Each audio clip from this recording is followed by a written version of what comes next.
Madeline के साथ zenith तक की यात्रा में लगभग आधा घंटा लगा, पर मार्टिन को इतना समय किसी तूफानी बादल के समान भयावह और बोझिल जान पड़ा। उसे आने वाले एक एक क्षण से अलग अलग नहीं जूझना था, बल्कि 30 मिनट लंबा समय एक साथ उसके सामने खड़ा था। 2 मिनट बाद कहने वाली बात जब वह मन ही मन याद कर रहा होता तो 2 मिनट पहले कही हुई अपनी भोंडी बात उसके कानों में सुनाई दे जाती। वह पूरी कोशिश कर रहा था कि मैडेलिन का ध्यान अपने इस घनिष्ठ मित्र पर से हटाए रख सके जिससे वे मिलने जा रहे थे। कौन है यह आदमी जिससे हम मिलने जा रहे हैं? तुम उसके बारे में छिपा क्यों रहे हो? मार्टिन, सच बताना, तुम कहीं मुझसे मजाक तो नहीं कर रहे? खैर, मैं तुम्हें बता ही दूं, वह मर्द नहीं, औरत है। ओह, यह उपन्यास तुम मुझे पसंद हो हेरी सिंक्लेयर लेविस के उपन्यास एरोस्मिथ का हिंदी रूपांतरण है। आप में से बहुत कम लोगों को पता होगा लेविस के बारे में। आप सर्च कर लेना, पहले कहानी सुनते हैं। तुम जानती ही हो, अपने काम से मुझे अक्सर अस्पतालों में जाना पड़ता है और जेनिथ के सार्वजनिक अस्पताल की कुछ नर्सों ने मेरी बहुत मदद की। इतना कहते कहते वह हांफने लगा। खास तौर से वहां एक नर्स है जो विलक्षण है। वह रोगी परिचर्या के संबंध में बहुत कुछ जानती है। मुझको उसने इतनी कुछ काम की बातें सिखाई हैं कि मैं बता नहीं सकता। वह एक नेक लड़की है। मिस टोजर, उसका पहला नाम शायद ली या कुछ ऐसा ही है। उसके पिता उत्तरी डकोटा के एक बड़े आदमी हैं, काफी धनी है।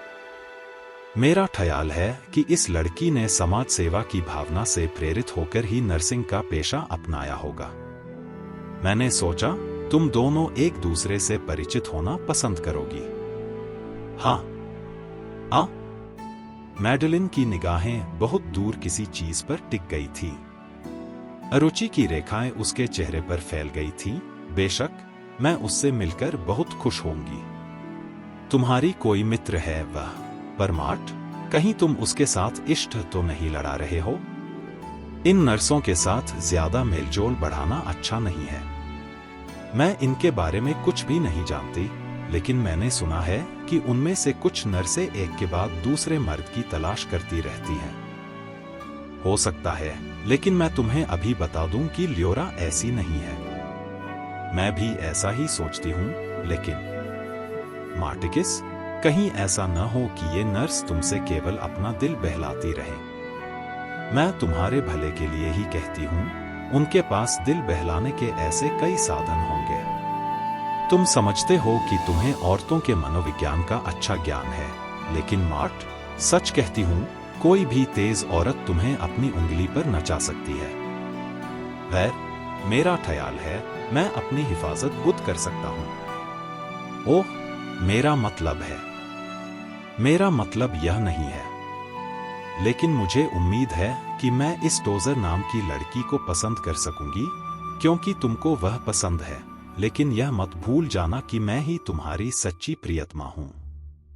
मैंने सदा तुम्हें अपने अंतर्मन से प्यार किया है। यह सच है कि उसने किया था। इसलिए जब उसने मार्टिन के हाथ को अपने हाथों में थाम लिया तो उसने आसपास बैठे मुसाफिरों की निगाहों की उपेक्षा कर दी।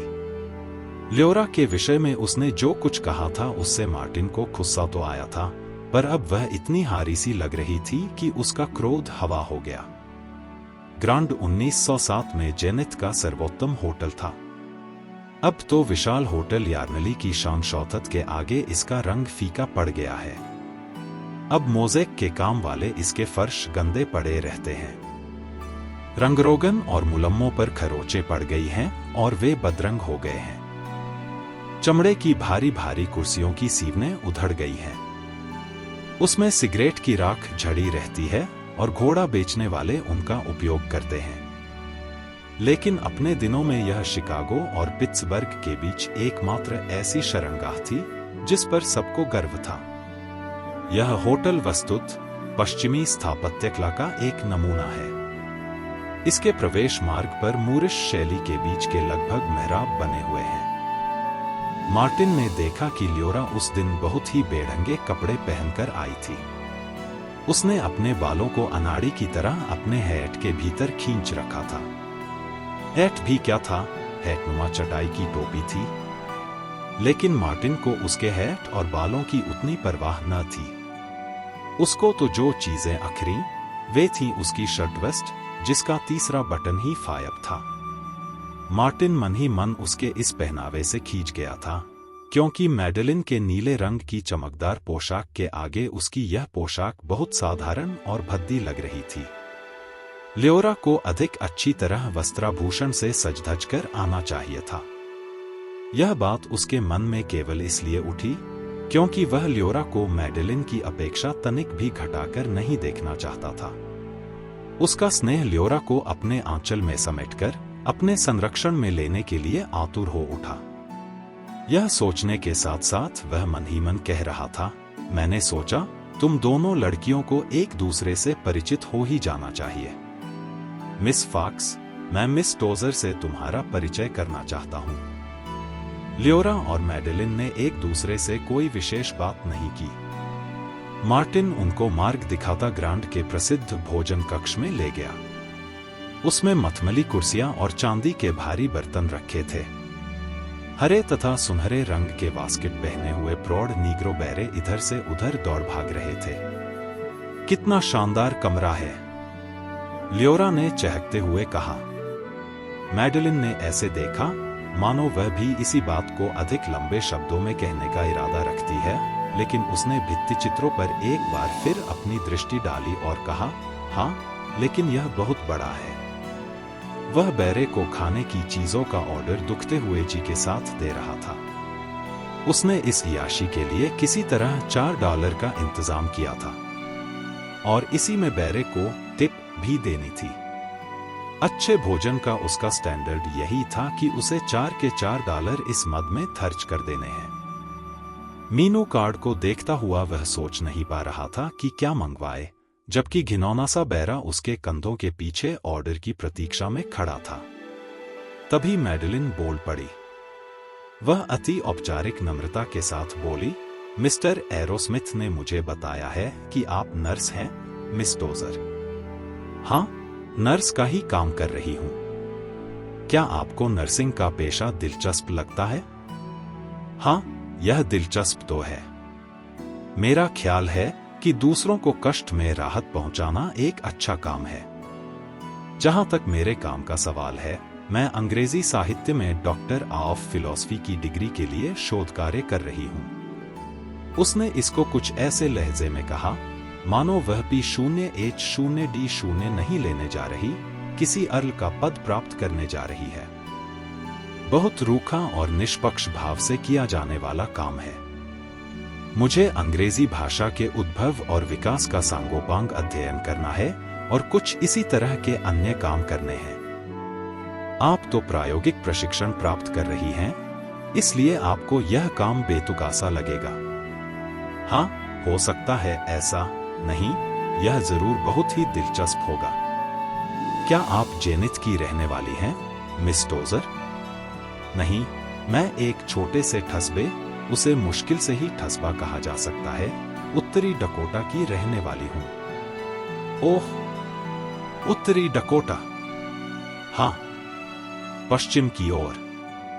अच्छा अच्छा, आप क्या इधर पूरब में कुछ समय तक रुकेंगी? ठीक यही बात मैडेलिन के एक चचेरे भाई ने उससे कही थी और मैडेलिन को उसकी यह बात पसंद नहीं आई थी। जी नहीं। हाँ, लेकिन कुछ समय तक तो मैं यहां हूं ही। आपको क्या यह जगह अच्छी नहीं लगी? क्यों नहीं, यह काफी खूबसूरत है। बड़े शहरों में तो देखने के लिए ज्यादा कुछ नहीं होता। बड़ा? खैर, यह तो अपने अपने दृष्टिकोण पर निर्भर है। मैं तो न्यूयॉर्क जैसे शहर को बड़ा कहती हूं, लेकिन आपके उत्तरी डकोटा के मुकाबले तो यह बड़ा ही है। अपने ढस्बे से बड़ा और आकर्षक होने के कारण ही शायद यह आपको अच्छा लगता है। जी हां, इससे उसकी तुलना ही क्या। बताइए तो सही, आपका उत्तरी डकोटा है कैसा? इन पश्चिमी राज्यों के बारे में मेरे मन में सदा से कुतूहल रहा है। मैडेलिन ने यह दूसरी बात अपने चचेरे भाई की नकल की थी, इसको देखकर आप क्या सोचती हैं? आपका आशय मैं ठीक से समझी नहीं। मेरा मतलब है कि इस नगर को देखकर आपको कैसा लगा? यहाँ पर गेहूं और स्वीडिश शलजम काफी पैदा होता है। लेकिन मेरा मतलब है, मेरा अनुमान है आप पश्चिमी लोग हम पूर्वी लोगों की तुलना में बहुत ही शक्तिशाली और स्फूर्तिमय होते हैं। मैं नहीं कह सकती। हाँ, संभव है ऐसा होता हो। जेनिथ में तो आप काफी लोगों को जानती होंगी। नहीं, मेरा परिचय बहुत कम लोगों से है। क्या आप डॉ शून्य बिछौल से मिल चुकी हैं? वे आपके अस्पताल में ऑपरेशन करते हैं, बहुत नेक आदमी हैं। सर्जन तो उतने अच्छे नहीं हैं, किंतु हैं बड़े प्रतिभाशाली। गायक तो वे फजब के हैं। उनका खानदान भी बहुत इज्जतदार माना जाता है। नहीं, उनसे मिलने का सुअवसर अभी तक मुझे नहीं मिल पाया है। लियोरा ने मिमियाती सी आवाज में कहा।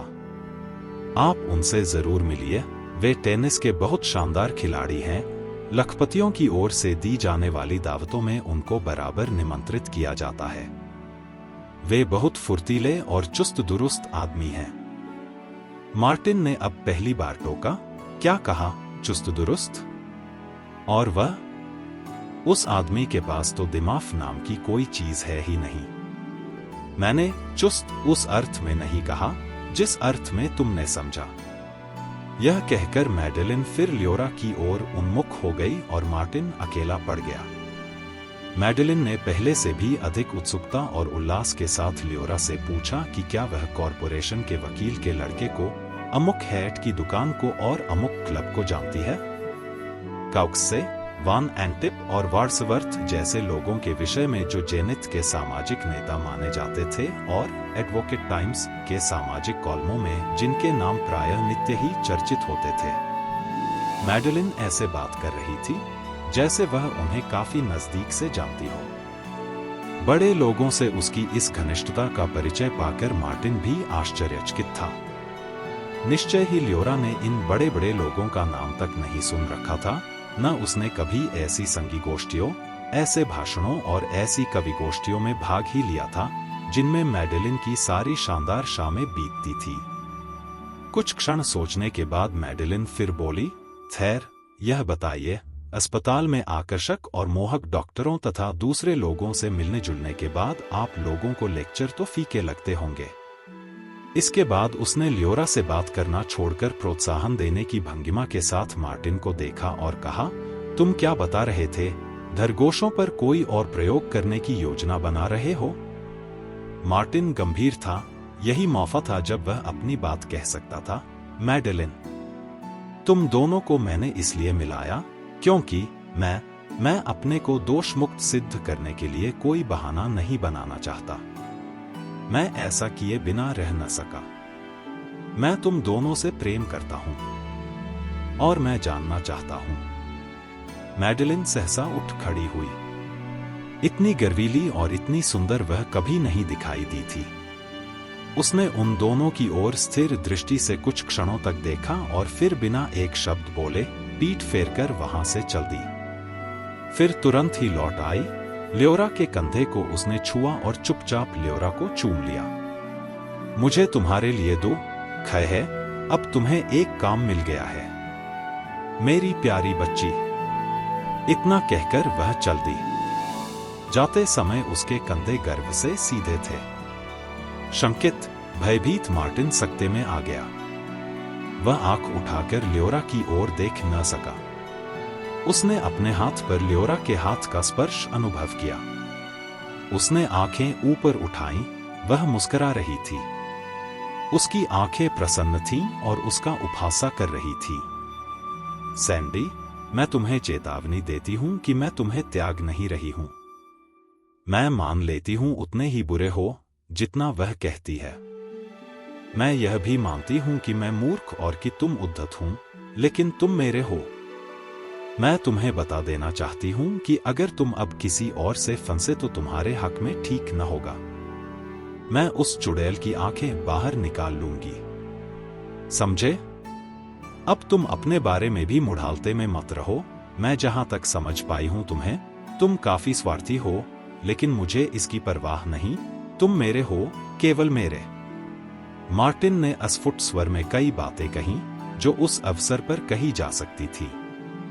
कुछ सोचकर लियोरा ने कहा, मैं जरूर यह महसूस करती हूं कि तुम और वह जितने निकट थे, मैं और तुम उससे अधिक निकट हैं। शायद तुम इसलिए मुझे ज्यादा पसंद करते हो क्योंकि तुम डरा धमकाकर मुझसे काम करा सकते हो। मुझ पर तुम्हारी धौंस चल सकती है क्योंकि मैं तुम्हारी पिछलगू बन सकती हूं और वह कभी नहीं बन सकती थी।